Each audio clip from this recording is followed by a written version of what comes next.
누나 여기야. 대학생처럼 보이는 여자 2명이 선우를 향해서 손을 흔들었다. 여긴 나랑 친한 형이야. 안녕하세요. 전 18살이에요.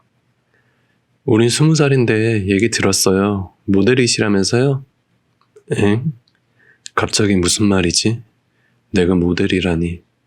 가뜩이나 허름한 흰 티셔츠에 젤로 머리를 떡칠한 시골 학생 같은데 선우가 모델 지망생이라 나도 그런 줄 아나? 아니면 서울에선 나 같은 스타일이 먹히나? 라고 행복 회로를 돌리고 있을 때쯤 반찬 모델이라며 둘이서 웃었다.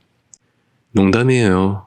선우가 아니 형이 반찬을 나눠줬는데 아주 감동적이었다고 자랑을 해서요. 됐거든요. 라고 말하고 싶었지만 훈훈한 미담을 얘기해줘서 약간의 화는 가라앉았다. 여자 말 한마디에 마음이 이렇게 쉽게 들었다 놨다 한다는 게 자존심 상했지만 난 어쩔 수 없는 파트라슈 감성의 남자였다. 그래도 기분이 좋았던 건 누나들은 분위기 좋은 곳을 가고 싶어 했지만 선우가 형이 삼겹살 먹고 싶어 한다고 하니 그럼 가자고 순순히 와줘서였다. 가는 동안 나는 무리의 뒤에서 땅을 보며 선우의 발만 보며 걸었다. 선우가 단골집이라는 삼겹살집을 왔다. 들어가서 가장 먼저 본 것은 가격표였다. 1인분에 6,000원. 그럼 6인분 정도의 음료수랑 밥해서 5만 원이면 되겠다는 계산이 나왔다. 그렇게 고기가 나왔고 난 고기를 굽는 동안 셋은 무슨 이야기를 하는지 들리지 않았다. 검은 불판 위의 고기는 지글지글 소리를 내며 마치 냄새가 향기처럼 느껴졌다. 고기에서 나오는 육즙만큼 나의 혀에서는 침이 고였고 어느 고기 하나 태우지 않도록 초집중 상태였다. 그렇게 어느 정도 익었을 무렵 평소엔 싸지 않던 쌈에 고기를 얹고 쌈장과 파무침과 마늘 약간을 넣고 입에 넣었다. 나도 모르게 눈을 감고 음미를 하는데 머리에 폭죽이 터졌고 입가엔 미소가 흘러나왔다. 그러자 옆에 있던 선우와 누나들의 말소리가 들렸다. 얘 고기 처음 먹어보냐? 갑자기 눈을 떴고 3명은 모두 나를 보며 웃고 있었다. 고개를 숙이고 입을 가리면서 입에 있던 고기를 재빨리 삼켰다. 오랜만에 먹는 거라. 농담이야. 맛있게 먹는 게 보기 좋아. 많이 먹어. 누나들은 고기를 나 쪽으로 밀어주면서 웃으며 얘기했다. 어느덧 주문했던 6인분을 나 혼자 거의 반을 먹었고 이성이 돌아왔다. 너 울산에서 왔다며? 네, 수능 준비하려고 왔어요. 여자 앞이라 그런지 약간의 허세는 부리고 싶었던 것 같다. 왜? 울산에선 수능 준비하면 안 되니? 순간 당황했고 무슨 말을 할까 고민하던 찰나에 형은 서울대 가려고 서울에서 공부하고 싶대서 왔어. 공부도 잘해. 선우가 옆에서 말해줬다. 순간 한 번도 생각해 본 적 없는 서울대를, 그것도 예비 서울대생이 되었다. 그래, 서울대 가면 인기 많겠다. 무슨 말이지? 서울대 정도는 가야 인기 좀 있겠다는 건가? 아니면 서울대 가면 더 인기 많아지겠다는 건가? 공부 그렇게 잘 못해요. 그래 보여. 라며 셋이서 또 한 번 크게 웃었다. 한 명은 가영이었고 한 명은 은이었다. 특히 나에게 말을 많이 걸어주던 가영이 누나는 단발머리에 약간 달라붙는 흰 티와 찢어진 청바지를 입고 있었다. 서양적으로 생겼는데 성격이 밝고 사람을 편하게 해주는 매력이 있었다. 미국에서 고등학교까지 다니고 지금은 은희 누나랑 같이 성균관대를 다니는데 자주 가는 커피숍에 선우가 일하고 있어서 손님과 점원으로 알게 된 사이라 했다. 난 어렸을 때부터 영어에 관심이 많아서 영어와 팝송을 즐겨 들었는데 영어로 아주 기본적인 대화는 나눌 정도는 됐었다. 그러면서 미국에도 관심이 많았기 때문에 하나둘 물어보기 시작했다. 미국으로 다시 가고 싶지 않아요? 가고 싶지. 친구들도 거기에 많고 누릴 수 있는 것도 많고 여기는 왠지 모든 게 너무 빨라. 한국 오면 가족들이랑 시간을 더 보내고 싶었는데 가족들은 바빠서 잘 보지도 못해. 그쵸. 다들 가족을 위해서 사는데 정작 가족들과 보내는 시간은 적죠. 미국은 개인주의가 강하지 않아요? 어때요? 한국에서 나는 어느 집단은 멤버 개념이 크다면 미국은 미라는 개념이 강해. 어디에서 나의 위치나 내가 어떻게 보일지보단 집단은 집단이고 나는 나란 정도? 뭔가 집에 누워있으면 한번 떠오르고 생각해 볼 말이었다. 어느새 선우와 은희 누나는 둘이서 얘기하고 있었고 나는 가영이 누나와 얘기를 계속하고 있었다. 근데 넌 왜 얘기할 때 눈을 안 마주치고 딴 데를 보니? 제가 쑥스러움이 많아서 그래요. 부끄러움이 많구나. 잘생긴 얼굴이니까 고개를 들고 당당하게 있어. 네, 고마워요. 삼겹살은 내가 계산을 하려 했지만 누나들이 계산을 해줬다. 가게를 나와서 나와 선우는 누나들과 인사를 하고 고시원으로 향했다. 형, 오늘 재밌었어?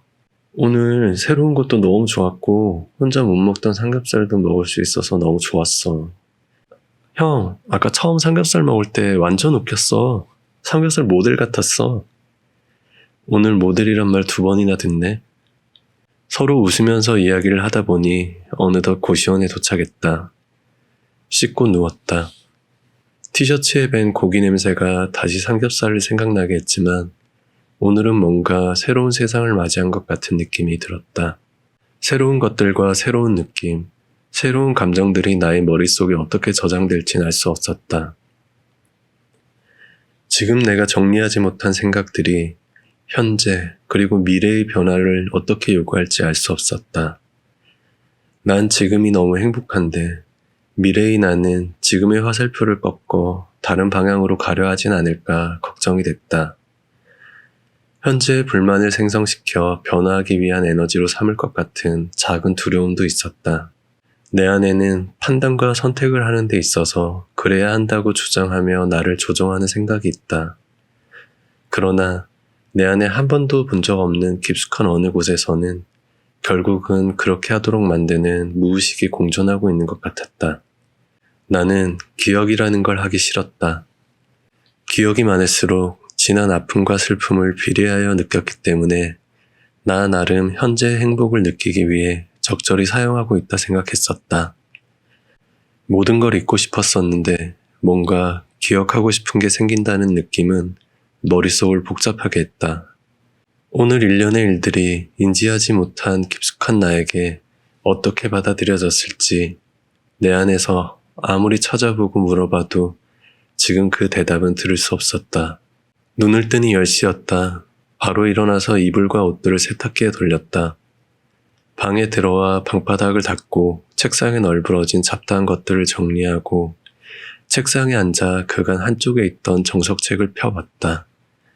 다항식, 인수분해, 1, 2차 방정식. 신기한 건 예전만큼 딱딱해 보이진 않았다. 연필을 들고 한 장씩 공부해 보았다. 어느덧 2시간쯤 지났을까. 세탁기에 가서 빨래를 들고 옥상으로 갔다. 한여름이라 옥상은 뜨거웠고 햇볕은 강렬했다. 그런데 옥상에 유일하게 있는 운동기구인 평행봉을 총무가 하고 있었다. 207호죠? 공부는 잘 돼요? 총무가 뿔테를 벗고 흠뻑 흘린 땀을 닦으며 나에게 물었다. 아니요, 잘 안 돼요. 원래 여름에 집중도 잘 안 되고 그래요. 이리 와봐요. 나의 팔뚝과 가슴을 만지더니 조금만 하면 되겠네. 남자는 몸에 근육이 있어야 돼. 이거를 하면 아랫가슴이랑 팔에 삼두근이 붙고 방에서 팔굽혀펴기도 같이 하면 몸짱 되니까 한번 해봐요. 그러면서 우통을 벗더니 자기 몸을 보여줬다. 많이 튀어나온 것 같았다.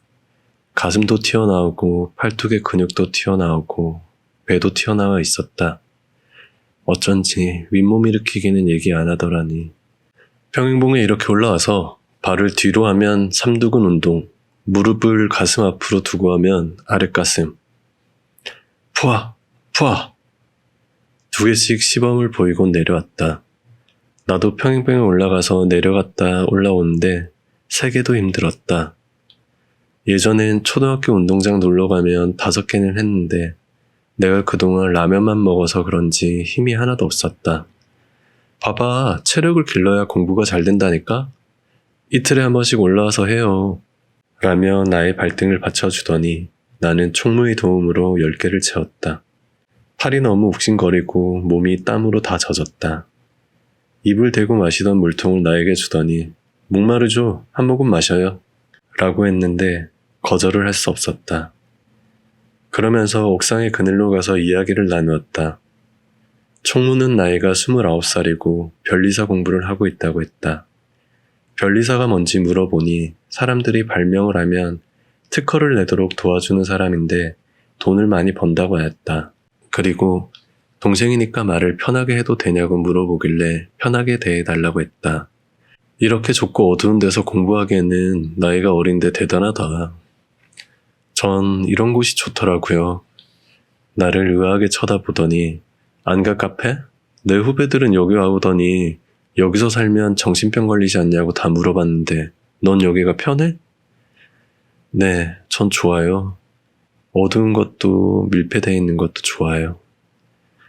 하긴 나도 이제 편해졌다. 가고 싶은 과는 어디야? 거짓말을 하고 살기 어려운 건 완벽하게 준비되어 있지 않은 상태에서 생각지 못한 질문이 항상 당황하게 만들기 때문이다. 전 경영학과요. 그냥 있어 보이려고 경영학과라고 했다. 멋있네. 그런데 여기 생활에는 젖지 마. 여기 있는 사람들 처음에는 다 자기의 꿈을 가지고 공부하려고 오는데 반 이상은 여기 생활에 적응해서 5년 있는 사람도 있고 저기 노량진 같은 곳은 10년 있는 사람도 있대. 어떤 거에 적응하는 거죠? 여기서는 살아가는데 최소한의 가장 기본적인 것만 있잖아. 자기의 이상은 너무 크고 어려운데 실패를 계속하다 보면 희망이 없는 걸 알면서도 살아가게 돼. 기본밖에 없는 현 상황에 안주하고 적응하게 되거든. 더 가지고 싶어 하지도 않고 그냥 이렇게 사는 것도 괜찮다고 스스로 인식해버려. 마치 저 벽을 넘으면 너무 아름답고 행복한 세상이 있지만 몇 번 오르다 실패하고 굴러떨어지면 벽 밑에 바닥이 너무 편안한 거지. 오늘만 누워있자, 오늘까지만 여기 있자 생각하다 보면 벽 너머의 세상을 포기하고 나약해진 자신과 타협하고 벽을 오르는 신용만 하게 돼. 왜 오르는 신용을 하는 거지? 나는 이해할 수 없어 총무에게 물었다. 포기했는데 왜 오르는 신용을 해요? 그렇게 오르는 신용이라도 해야 내가 아닌 벽을 탓할 수 있거든. 사람은 자기 자신을 싫어하고 자책하는 척 하지만 자신을 가장 보호해. 내 탓이라고 느끼는 괴로움을 벽에 그냥 묻혀버리는 거지. 그럼 꿈을 좀 낮춰서 살아가려 하면 되지 않아요? 말은 쉽지. 무언가를 간절히 바라고 오랜 시간을 꿈을 꾸며 노력을 했다는 건 이미 성공한 자신의 환상 속 모습에 어느 정도 살았단 거야. 그 모습이 아닌 그때보다 행복의 요소가 많이 줄어든 다른 모습이 되고 싶어 할까? 그걸 깨달은 사람은 다른 곳을 위해 노력을 하는 거고, 그걸 포기한 사람은 다 포기하고 어떤 꿈도 꾸려 하지 않는 거지. 지금 내가 처한 상황 속에서는 와닿기 힘든 말이었지만 어떤 꿈도 꾸려 하지 않는단 말은 과연 내 꿈은 무엇인가라는 생각이 들었다. 난 꿈을 쫓기는커녕 지금도 도망만 치고 있기 때문이다. 그렇군요. 형님은 여기 오신 지 얼마 되셨어요? 4년. 그렇게 이야기를 하다가 내 방으로 들어왔다. 아차, 티셔츠가 2장인데 하나는 말리고 있고 지금 입고 있는 건 땀에 젖었네. 일을 하러 갈 때 입을 것이 없다는 생각이 들었다. 물론 이 날씨에는 옥상의 빨래가 1~2시간이면 마르겠지만 2장으로는 부족하다고 생각하고 있던 터라 티셔츠를 사러 나갔다. 지나가는데 그 당시에 유행하던 미치코 런던의 티셔츠가 시장 옷가게에 걸려 있었다. 옷가게에 들어가서 점원에게 물어보니 10,000원밖에 안 한다고 했다. 물론 가짜라는 걸 알았지만 그래도 가성비를 따져봤을 때 10,000원의 미치코 런던 티셔츠면 횡재라고 생각했다.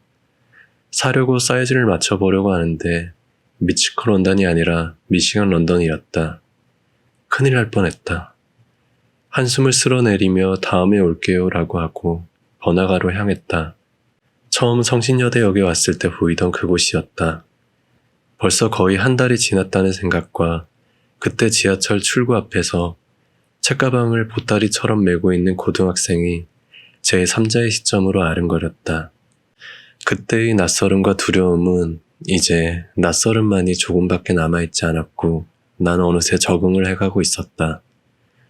옷가게에 들어가 평범한 티셔츠를 하나 사고 공중전화가 보이길래 들어갔다. 일주일에 한 번은 집에 전화를 해서 누나에게 잘 있다고 말만 하고 끊었는데 일주일이 지났으니 전화를 해야 할 것 같았다. 번호를 눌렀고 전화벨 소리가 들리면서 곧 전화를 받았다. 민희가! 할머니였다. 여보세요도 하지 않고 받으시자마자 말씀을 하신 게 내 이름이었다. 할머니의 목소리를 들으니 앞이 보이지 않을 정도로 눈물이 났다. 할머니를 부르는 마지막에 소리내서 울고 말았다. 민아, 밥은 묻나? 안 아프나? 어디고? 눈물과 울음이 나서 아무 말도 할 수 없었다. 저 잘 있어요. 할머니 걱정하지 마세요. 어디고? 아무한테도 말 안 하고 할미만 갈게. 어디고? 야야, 어디고? 죄송해요. 조금만 이따 갈게요. 죄송해요, 할머니. 마지막 말을 하고 전화를 끊고는 계속 눈물을 흘리며 거리를 뛰었다. 아무도 보이지 않는 골목 구석에 쪼그려 앉아 옷가게의 비닐을 머리 앞에 놔두고는 계속 눈물을 흘렸다. 할머니의 목소리가 계속 머릿속에 들렸다. 할머니의 목소리와 날 걱정하시며 하루하루를 애태우실 할머니를 생각하니 눈물을 멈출 수가 없었다. 고시원으로 오는 내내 눈물이 나다가 멈추기를 반복했다. 나 때문에 하루하루를 얼마나 걱정하시고 슬퍼하실까. 난 왜 이런 불효를 하고 있지? 라는 생각이 계속 들었다. 방에 들어와 불을 끄고 그냥 누워 있었다. 하염없이 눈물이 계속 났다. 베개가 거의 젖을 만큼 눈물을 흘리다가 침대에 걸터 앉아 손으로 머리를 감싼 채 멍하니 있었다. 그렇게 나는 잠이 들었고 다음날 눈을 떴지만 어두운 방 안에 그저 멍하니 있었다. 일을 마치고 퇴근을 하려는데 사장님이 치킨 한 마리를 주셨다.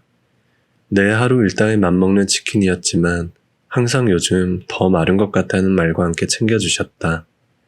고시원에 도착할 즈음 치킨을 선우나 총무에게 나눠주고 싶다는 생각이 들었다. 총무실을 보니 불이 꺼져 있었고 선우 방문 위에 작은 창문을 보니 불이 꺼져 있었다. 도착해서 내일이라도 먹을 수 있게 덜어놨다가 주려고 주방에서 뚜껑이 있는 그릇을 찾고 있었다. 형! 선우였다. 금방 도착한 것 같은 모습이었다. 안 그래도 너 방에 불이 꺼져 있길래 나중에 주려고 치킨 남고 있었는데. 오, 감동인데? 나 금방 치킨 먹고 왔어. 형 다 먹어. 맞다. 형한테 물어보려고 했는데 이번 주 일요일은 뭐해? 나? 그냥 쉬지. 그럼 5시에 해화역 4번 출구에서 보자. 나 일 마치고 바로 갈게. 삼겹살 먹자. 그래 고마워. 고맙긴. 저번처럼 멋있게 입고 와? 삼겹살을 먹는데 멋있게 입고 갈 필요가 있나란 생각이 들었다. 멋있게 입고 오란 말은 좀 꾸미고 오란 말인데 저번에는 별로였나라는 생각이 들다가 저번처럼이란 말이 상쇄시켜졌다. 새로 산 티셔츠랑 머리에 젤을 바르고 가면 되겠지라고 생각을 하고 그릇에 덜은 치킨을 비닐에 싸서 냉장고에 넣어놨다. 주방에서 TV를 보며 치킨을 먹고 있으니 총무와 다른 사람들이 왔다. 오, 치킨! 형 드리려고 여기 넣어놨어요. 하면서 냉장고에서 비닐을 꺼내드렸다. 같이 온 사람들과 먹기엔 부족할 것 같아 내 것을 덜어서 드리니 다른 형이 자기한테 소주가 있다며 꺼내왔다. 소주를 가지고 오면서 고맙다고 김을 몇 봉지 줬는데 물물교환의 느낌으로 무척 고마웠다. 그렇게 인사를 하고 내 방으로 와서 김을 책상 위에 쌓아두었다. 일요일이 되고 여느 때와 마찬가지로 청소를 하고 빨래를 하고 옥상에서 평행봉을 했다. 이제 쉬는 시간은 길었지만 무릎을 뒤로 빼서 앞으로 빼서 세트별로 7개 2세트 정도는 하게 되었다. 처음엔 팔과 가슴이 아팠지만 이제는 부풀려진 느낌이 꽤 뿌듯했다. 나갈 준비를 마치고 새로 산 티셔츠와 젤을 과하지 않게 적당히 바르고는 5시에 맞춰 도착하기 위해 지하철역으로 갔다. 서울은 평일이든 주말이든 항상 사람이 많은 것 같았다. 그러나 이런 복잡함과 분주함은 차라리 더 좋았다. 나라는 사람이 군중 속에 그저 한 명이고 나와 다른 사람들 역시 서로에게 신경을 쓰지 않는 듯 했다. 울산은 지역사회라 거의 두세 명을 거치면은 거의 아는 사람이 되는 듯 했다. 그래서 내가 왕따라는 걸 사람들이 다 알 것 같았고 후에도 나는 영원히 왕따였던 부끄러운 사람이 될 것만 같았다. 네 박현민 아나? 성운고등학교에. 내 친구 성운고인에 있는데 물어볼게. 걔 2학년 때 왕따였다며. 그땐 앞으로도 평생 따라다닐 꼬리표일 것 같았다. 왜냐하면 그때는 그 세상이 나에겐 전부였으니까. 누군가에게 부끄러운 친구이고 부끄러운 동생이고 그 당시에는 그럴 수밖에 없었다. 그것이 내가 본 세상의 전부였으니까. 어느덧 해화역을 내려 4번 출구로 올라갔다. 야! 옆을 돌아보니 가영 누나였다. 반가워요. 누나 여긴 어떡해? 너 만나러 왔지. 주변을 돌아보니 선우와 은희 누나는 없었다. 선우랑 은희 누나는요? 너랑 데이트하려고 애들은 오지 말라고 했어. 가자. 나에게 팔짱을 끼고 앞으로 걸어갔다. 넌 옷이 이거밖에 없니? 똑같은 흰색이긴 했지만 이건 새로 산 티셔츠였다. 저번 주에 입었던 것과 다른 건 왼팔 소매랑 뒤에 숫자 7이 적혀 있었다. 나름 스포티해 보여서 샀는데 옷도 없는 거지 취급당한 게 살짝 당황하긴 했지만 여자에게서 팔짱은 처음 껴본 터라 가슴이 뛰었다. 어쩔 수 없는 파트라슈 감성이었다. 삼겹살 먹으러 가자. 천사였다. 이 여인은 그동안 힘들었던 나에게 일용의 양식을 주러 온 천사의 나를 꿰뚫고 있는 것 같았다. 저번에 보니 고기 잘 굽던데 네가 구워. 네. 오늘은 눈 감고 안 먹냐? 잊어주세요. 그땐 오랜만에 먹어서 그랬어요. 왜 오랜만에 먹어? 혼자 방에서 구워 먹으면 되지 않아? 방에서? 두 평 남짓한 방에서 가스버너에 삼겹살을 불판 위에 올려 구워 먹으면 아마도 내가 질식해서 죽든 총무를 비롯해 다른 사람들에게 맞아 죽을 수도 있었다. 앞으로 삼겹살 먹고 싶을 땐 누나가 같이 먹어줄게. 내가 앞으로 지내는데 필요한 인연이 생긴 것 같았다. 문득 한 달 전에 아무도 모르는 곳에 와서 총무와 선우, 치킨집 사장님, 아주머니, 그리고 가영이 누나, 어느덧 여러 사람을 알게 되었던 것에 순간 놀라고 말았다. 삼겹살 집은 시끄러워서 먹는 거 말곤 많은 대화를 할 수가 없었다. 난 목소리가 작은 편이었고 내가 말을 하면 누나를 항상 되물어봤다. 고기를 다 먹고 계산을 하려는데 이미 계산이 되었다 했다. 깜짝 놀란 누나를 보니 내가 아까 계산했어. 커피숍은 네가 사. 라며 나갔다. 아까 화장실을 간다고 하고 난 고기에 정신이 팔려 있을 때 계산을 했던 것 같다. 그렇게 우리는 조용한 커피숍으로 갔고 난 체리 맛이 나는 음료를 시켰고 누나는 커피를 시켰다. 너 공부는 잘 되니? 올해 말고 내년을 목표로 하고 있어요. 왜? 올해 시험을 치고 내년에 대학생활 하는 게 낫지 않아? 내년에도 19살인데 20살에 들어가야죠. 누나는 대학생활 재밌어요? 아니, 재미없어. 다시 미국 가고 싶어. 답답한 느낌이 많이 들어. 왜요? 누나 인기도 많을 것 같은데 남자친구도 사귀고 하면 재밌잖아요. 마음에 드는 남자가 없다. 넌 여자친구 없어? 네, 없어요. 한 번도 안 사귀어봤어요. 정말? 너도 인기 많을 것 같은데 여자에 관심 없어? 남중남고를 다녀서 여자들과 만날 일이 거의 없었다. 고등학교 1학년 때 미팅이란 걸 2번 해봤지만 마음에 드는 사람이 없었다. 인기가 많아 보인다니 순간 내가 미국에서 먹히는 스타일인가 생각을 했다. 관심은 있는데 만날 기회가 없었어요. 남중남고를 다녔거든요. 친구들 만나면 농구하거나 축구하고. 누난 남자친구 사귀어봤어요? 응. 미국에서 백인 남자애였고 엄청 착했어. 1년 정도 만났는데 자상하고 공부도 잘했고. 근데 한국 오면서 헤어졌지. 가끔 연락은 해. 국제전화비가 비싸서 자주는 못하고. 백인 남자라. 쿨하네요. 제 주변에 여자친구랑 헤어지고 얘기하는 애들은 대부분 그리워하거나 욕하거나 둘 중 하나인데. 처음부터 내 것이 아니었잖아. 사귀는 동안 잠시 서로를 빌려서 행복했었고, 이제 헤어졌으면 놔주는 게 맞지. 서로가 그리워하는 마음이 일치되면 다시 만나는 거고. 보통은 연애를 소유의 개념으로 생각을 한다. 그래서 좋아하던 이성과 사귀게 되면 나의 것이 되었다는 생각으로 더 감정이 폭발되기도 한다. 다만 이별을 할 때는 다시 제자리로 간다는 생각보단 잃었다는 표현을 많이 하게 돼서 상처를 받게 되는 것 같았다. 상대방을 잠시 빌려 만난다는 생각은 처음 하게 되었다. 그리고 그런 사랑에 지독하게 빠져들게 될 나의 20대를 그땐 절대 알 수 없었다. 넌 어떤 여자친구 만나고 싶어? 여자친구라. 난 지금 친구도 그렇지만 여자친구를 만들고자 하는 생각은 더더욱 없었다. 이전의 실패처럼 모두가 날 욕하고 떠날 것이라는 생각은 들지 않았지만 나 아닌 타인을 생각하거나 포용하기에는 나는 너무 작아 있었고 못났고 상처가 깊었다.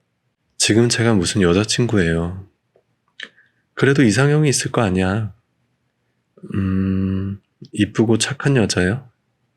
나 말하는 거야? 순간 얼굴이 빨개졌다. 나도 모르게 앞에 있는 사람이, 아니, 이성을 잠시 여자친구로 상상하니 가슴이 뛰고 다르게 보였다. 물론 이쁘고 성격도 좋았다. 그렇지만 내가 꿈꾸기에는 너무 과분했고 내 욕심이 커지면 떠날 것 같다는 생각이 들었다. 나에 대해 자신 있게 말할 수 있는 것이 하나도 없었고 상대방에게 나라는 사람은 이성으로서 아무것도 가진 게 없었기 때문이었다. 제가 어떻게 누나 같은 사람을 좋아해요. 전 지금 아무것도 아닌데. 네가 어떤 사람이길래 그렇게 자신이 없니? 아무 말도 할 수 없었다. 그냥 나도 모르게 대답하기에는 일말의 남자로서 자존심이 있었던 것 같다. 자존감도 없고 자존심도 없고 불이 꺼진 작은 깜깜한 방에서 괴로움을 피해서 혼자 행복해하는 어떤 말도 과분한 그냥 이런저런 대화를 나누었지만 나에 대해서는 얘기하지 못하고 피해가는 답들로만 끝이 났고 커피숍을 나왔다. 분명 다음에 만나자는 말은 안 하겠지라는 체념과 약간의 후회를 하고 지하철역으로 걸어갔다. 처음에 껴주던 팔짱도 이젠 끼지 않고 서로의 손이 살짝씩 부딪힐 간격으로 걷고 있었다. 난 저쪽으로 가면 돼. 다음 주에도 5시에 여기서 만나. 기분이 너무 좋아졌다. 아니, 가슴이 쿵쾅대서 대답도 바로 할 수 없었다. 네, 고마워요. 다음 주에 꼭 봐요. 나도 모르게 고맙다는 말이 나왔다. 고시원의 깜깜한 방이 나의 유일한 행복이었는데 커다란 다른 행복이 올 것 같은 느낌이었다.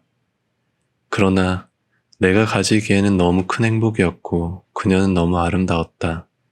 그리고 나는 너무 초라했고 지하철을 기다리면서 의자에 앉으려다 문득 지하철 노선표 옆에 전신 거울을 봤다. 미용실에서 봤던 힘없는 눈빛의 고등학생이 아니라 그때보단 눈에 생기가 있는 머리에 젤을 바른 보통으로 보이는 고등학생이 있었다. 설레었고 한편으로는 불안했다. 다음 주가 오기 전에 다른 일로 못 나오진 않을까? 남자친구가 생겨서 나와 만나지 않으라 하면 어떡하지? 또 한편으로는 옷은 뭘 입고 갈지, 무슨 이야기를 해야 할지, 삼겹살 말고 뭘 먹어야 할지 생각들이 많아졌다. 날 어떻게 보았을까 하는 생각을 시작으로 현재의 내 모습, 상황, 그리고 미래까지 생각하게 되었다. 지금까지 생각하던 것들에서 갑자기 큰 무언가가 추가된 것 같았다. 고등학교를 뛰쳐나와 가출하고 고시원에 머무르며 치킨집에서 아르바이트하는 고등학생이 아니 그냥 18세 남자였다. 이런 내가 행복했고 지금도 그렇다. 후회도 미련도 없다. 그러나 어디선가 불쑥 튀어나온 감정에 함축된 행복이 지구 주위를 돌고 있는 달처럼 나의 주위를 도는 것 같았다. 그땐 몰랐다. 태양의 관점에선 달이 지구 주위를 도는 것이 아니라 달이 가는 길에 지구가 그냥 옆에 있다는 것을. 그녀를 만나고 나서 나의 일상은 크게 달라지진 않았다. 다만 눈을 떴을 때 어두운 방 안을 아무 생각 없이 멍하니 보던 버릇에서 이젠 상상을 하게 된다는 것이었다. 어떤 상상을 하려고 하진 않았지만 계속 무언가를 중심으로 가지가 뻗어가듯 그 전엔 닿지 않던 것까지 생각을 이어갔다.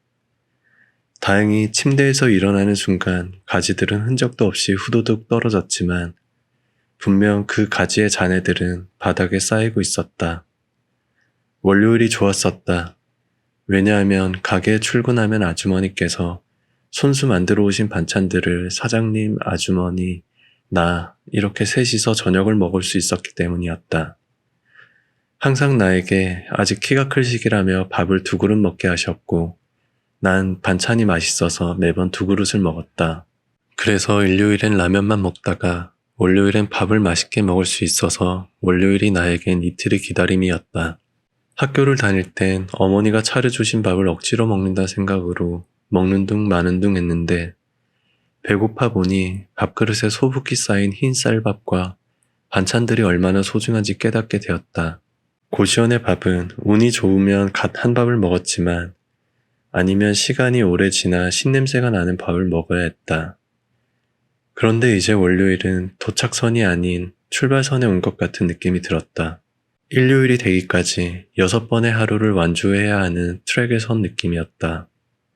나의 무의식은 행복의 기준을 조금씩 옮겨놓았는지 아니면 기존 행복에 행복을 첨가해야 하는지 고민을 했다. 난 후자이길 바랬고 그래야만 했다. 여느 때와 같이 홀서빙을 하고 박스를 접고 폐유를 밖으로 내놓고 들어왔는데 여대생 2명이 들어왔다. 장갑을 벗고 저쪽에 앉으시면 된다고 말을 하려고 할 때 엄마! 한 여대생이 아주머니를 보고 말했다. 왔어? 유진이도 왔네? 안녕하세요. 잘 지내셨죠? 아주머니 딸과 친구가 왔다. 유진? 들어본 것 같은데 란 생각이 잠시 들었지만 딸은 어느새 자기가 물과 컵을 들고 자리에 앉았다. 내가 일하기 전 그만둔 딸이었다. 안녕하세요. 얘기 많이 들었어요. 우리 부모님 너무 잘 도와주신다고. 내가 상상했던 이미지보단 조금 놀게 생겼었다. 차분하신 사장님 내분의 이미지와는 조금 달랐다. 아니에요. 사장님, 사모님이 더 절 잘 챙겨주세요. 안녕하세요. 옆에 있던 친구가 나에게 인사를 했다. 안녕하세요. 나도 인사를 했는데 착해 보이는 인상이었고 뭔가 나를 한 번씩 힐끔힐끔 보는 것 같았다. 어느덧 퇴근 시간이 되었고 딸과 친구는 둘이서 음료수를 마시며 계속 이야기하고 있었다. 아주머니 저 가볼게요. 수고하세요. 인사를 하고 가게를 나오려고 할 때 아주머니 딸이 나에게 말을 걸었다. 학생, 배고프지 않아요? 같이 뭐 먹으러 가요. 순간 고민을 했지만 사장님 딸이라 쉽게 거부를 못했다. 네? 네. 가게에서 나와 누나는 뭐가 먹고 싶은지 나에게 물었다. 전 아무거나 괜찮아요. 누나들 드시고 싶은 거 먹어요. 유진아, 너 뭐 먹고 싶어? 삼겹살 먹으러 갈래? 응, 이라고 내가 대답하고 싶었다. 매일 퇴근하고 오는 길에 보이던 삼겹살집에 너무 가보고 싶었다. 통유리로 되어 있는 가게였는데 지나칠 때마다 길가에 삼겹살 굽는 냄새가 났다.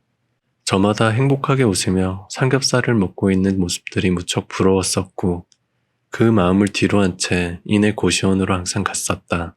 유진 누나는 나를 한번 보더니 나의 마음을 알았는지 가자고 했다.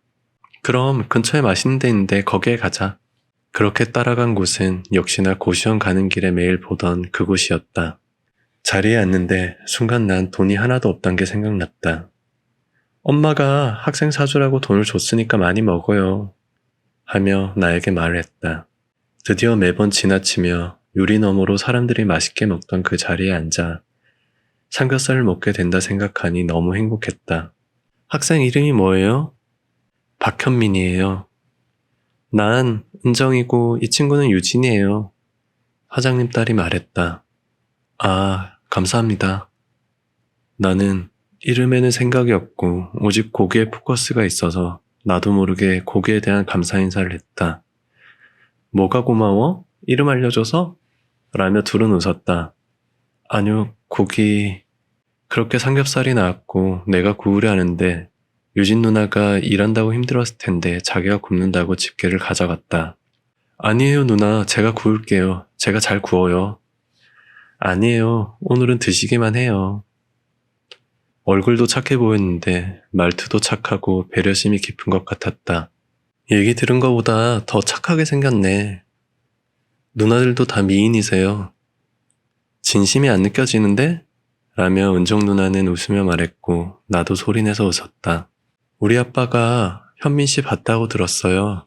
수많은 손님을 내가 기억할 수는 없는데 라고 생각할 때 내 얘기도 했었다고 라며 유진 누나가 말했다. 그때야 떠올랐다. 사장님 친구분의 딸이라는 것을.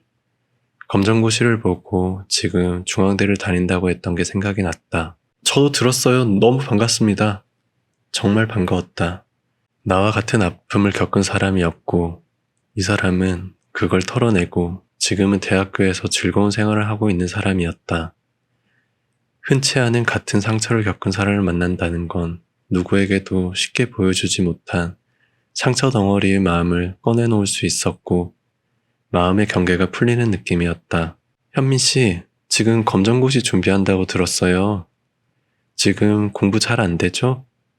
너무 조급하게 뭘 하려고 하지 말고 그냥 쉬고 본인을 편한 곳에 놔두는 게 나중에 더 열심히 할 수 있어요. 처음 건넨 말부터 가슴을 울렸다. 물론 공부를 하려고 하진 않았지만 내가 날 편한 곳에 놔두는 것에 대해 의문에서 의심으로 가려던 찰나였기 때문에 누나의 말은 나의 의문을 나에게 이해시켜줄 수 있었다. 현민 씨한테 어떻게 들릴진 모르지만 아빠가 저 힘들었을 때를 얘기해 주라고 하더라고요. 그러면서 자기의 고등학교 때 있었던 이야기를 했다. 난 중학교 때부터 엄청 친한 친구 희수가 있었어요. 부모님도 다 알고 서로 집에 놀러도 가고 주말엔 서로의 집에서 같이 자고 좋아하는 연예인도 노래도 비슷해서 항상 몇 시간씩 서로 이야기를 하고 놀았어요. 고등학교도 같이 들어가고 여느 때처럼 둘이 항상 붙어 다녔죠. 2학년 때 같은 반이 됐는데 난 과외를 받는다고 부모님이 선생님께 얘기해서 야간 자율학습을 안 하는 요일이 있어 일찍 집에 왔어요. 그렇게 몇 달이 지났는데 희수가 언젠가부터 학교에서 노는 친구들이랑 어울리는 거예요. 그 친구들이랑 주말에 술집도 가고 남자들도 만나러 다니고 그래서 나한테 같이 가자고 얘기하면서 몇 번 따라갔는데 그때 난 그게 너무 무서웠어요. 술집에 간다거나 다른 학교 노는 오빠들하고 같이 어울리는 게. 그런데 희수가 좋아하는 오빠가 있었는데 나한테 추근덕 되는 거예요. 그래서 그런 자리에 안 가고 희수랑도 조금씩 안 보게 되었는데 그런데 조금씩 나한테 희수의 친구들이 말도 안 되는 걸로 저한테 시비를 걸었어요. 욕도 하고 재수 없다고 하고 그래서 희수에게 이야기를 했어요. 그 친구들이 나에게 서운한 게 있는지 나를 싫어하는 것 같다고. 그런데 희수는 그 친구들한테 들었는데 내가 그 오빠한테 자기 욕을 하고 다녔다는 거야. 난 희수랑 한 번 보고 그 뒤로 본 적도 없고 그런 적이 없거든. 난 그때 희수가 나를 믿어줄 거라고 생각을 했어. 그래서 그런 적 없다고 얘기를 하면서 그 친구들이랑 어울리지 말라고 했더니 알았다고 하더라고. 그리고 다음 날부터인가 걔네들이 우리 교실에 와서 다른 애들한테 나랑 친하게 지내면 다 각오하라고 하고 갔어. 그 뒤로 우리 반 애들 그리고 희수조차 나를 왕따시키더라고. 지금 생각하면 노는 친구들이 나랑 희수랑 멀어지게 하려고 이간질을 시켰던 것 같아. 그런데 난 희수를 믿고 걔네들과 어울리지 말라고 했는데 희수는 그 말을 걔네들한테 했었고 그때부터 학교가 지옥이더라고. 내 가방에 침 뱉고 낙서하고 날 괴롭히면서 자기들끼리 웃고 이상한 소문을 내면서 다른 학교에까지 전해져서 나는 완전 이상한 아이로 소문이 났었어. 눈을 마주치면 그걸로 또 시비를 걸고 내 물건들도 하나둘씩 없어지고 치고 다니고 그냥 듣고만 있었다. 과정은 다르지만 그때 그 마음을 누구보다 잘 알고 난 더 생생했기 때문이다. 잊고 있던 교실과 그 아이들이 떠올랐다. 그리고 그때의 숨막히던 책상들과 칠판들, 그리고 바닥의 차가운 공기들까지 생생히 기억에 떠올랐다. 점점 잊혀져 가던 내가 여기 있는 이유를 다시 각인시켜주는 듯 했다. 저랑 비슷하시네요. 누나 정말 힘들었을 거 알아요. 저도 충분히 겪었고 지옥 같았거든요. 네, 정말 지옥 같았어요. 모든 게. 나중엔 나 자신을 증오하게 되는 느낌까지 받았어요. 맞아요. 저도 그랬어요. 전 제가 겁쟁이라 생각했어요. 다른 사람들이 나에게 던지는 화살을 맞받아치지도 못하고 어느 순간 저도 저한테 돌과 화살을 던졌거든요. 그래, 나도 겁쟁이였어요. 어느샌가 다른 사람들이 날 싫어하니 나도 날 싫어하는 쪽으로 돌아서더라고요. 다른 누구를 미워할 용기조차 없이 그만큼 난 무아지경이었던 것 같아요. 그런 내가 너무 싫었고 또 불쌍했고 그러다 어느 날 그 친구들 언니들이 학교를 마치고 오는데 학교 앞 공원에서 날 부르는 거예요. 그래서 갔더니 너가 유진이냐면서 오빠들한테 꼬리치고 다니고 재수없다고 나의 뺨을 때리는 거야. 그리고 앞으로 만날 때마다 90도로 인사하고 안 하면 계속 때릴 거래. 그렇게 30분을 욕 듣고 맞았을까? 울면서 집 앞까지 왔는데 아무런 생각도 안 드는 거예요. 그땐 거의 6개월 넘게 괴롭힘을 당하다 보니까 그냥 멍해지더라고요. 공원에서 부모님께 편지를 쓰려고 노트랑 볼펜을 꺼냈었어요. 무슨 편지? 자살하려 했었어? 은정 누나가 놀란 듯 물었다. 응, 그렇게 노트에 적고 있는데 너무 눈물이 나고 손이 떨려서 글씨가 안 써지더라고. 그때 마지막으로 부모님께 쓰는 편지라 글씨라도 잘 알아볼 수 있게 써야겠다는 생각으로 집에 왔는데 아빠가 있었어. 퉁퉁 부은 나를 보시더니 아무 말도 안 하고 내일 학교에 절대 가지 말래. 순간 자살의 생각이 살짝 사라지더라고. 그러곤 너무 울어서 그런지 편지를 쓰다가 잠들었어. 일어나서 거실에 나오니 아빠가 회사를 안 가시고 기다리고 있는 거야. 모자를 쓰고 나와서 신촌으로 갔어. 아빠는 아무 말씀도 안 하시고 신촌의 어느 레스토랑에 갔는데 내 또래 대학생 언니 오빠들이 너무 행복해 보이더라. 정말 세상의 행복들은 모두 자기에게 있는 것처럼 이쁘게 화장하고 이쁜 옷을 입고 멋진 오빠들이랑 너무 행복하게 대화를 하는데 지금 내가 너무 불쌍한 거야. 그래서 아빠한테 말했어. 정말 내 마지막 소리였을 거야. 왜냐면 난 정말 어떤 괴로움도 버티지 못할 만큼 아무런 힘도 남아있지 않았거든. 학교를 안 가면 안 되냐고 얘기했지. 혹시나 화내시면 무슨 말이냐고 하셨으면 난 아마 아무 말도 하지 않았을 거고 그 뒤는 상상하기도 싫어. 그런데 아빠가 그럼 그렇게 하라고 대신 선택의 책임은 내가 지고 꼭 행복해야 한다고 해주셨어. 진짜 멋있으시다. 진짜 대단하시다. 만약 그때 아저씨가 너를 달래서 학교에 보냈으면 진짜 상상하기도 싫어. 사실 나도 너 검정고시 친다는 얘기 들었을 때 왠지 몰랐거든. 근데 그렇게까지인지 몰랐어. 응, 그렇게 학교를 그만두고 유학을 갈까도 했는데 그땐 어디를 가기가 다 무서웠어. 그래서 언양의 할머니 집에서 거의 6개월을 있었던 것 같아. 누가 더 힘들었냐는 전혀 중요한 것이 아니다. 사람은 같은 고통을 반으로 아니면 없는 듯 받아들일 수 있고 수천, 수만 배로 받아들일 수 있다. 공원에서 울던 날 유진 누나의 고통과 괴로움은 내가 아는 고통과 슬픔의 몇 제곱이었을 것 같다. 그렇게 큰 고통을 지나쳐 보내고 지금 이렇게 아름다운 모습으로 나에게 이런 얘기를 해주고 있다는 게 내면적으로 나보다 시간이 흐른 만큼 더 강한 무언가를 엿볼 수 있었다. 힘든 것들과 괴로운 모든 부정적인 것들은 모두 맞서 이겨내야 하는 것일까, 스쳐 지나보내야 하는 것일까란 생각도 들었다. 수없이 많은 상황에 하나의 정답은 없을 것이다.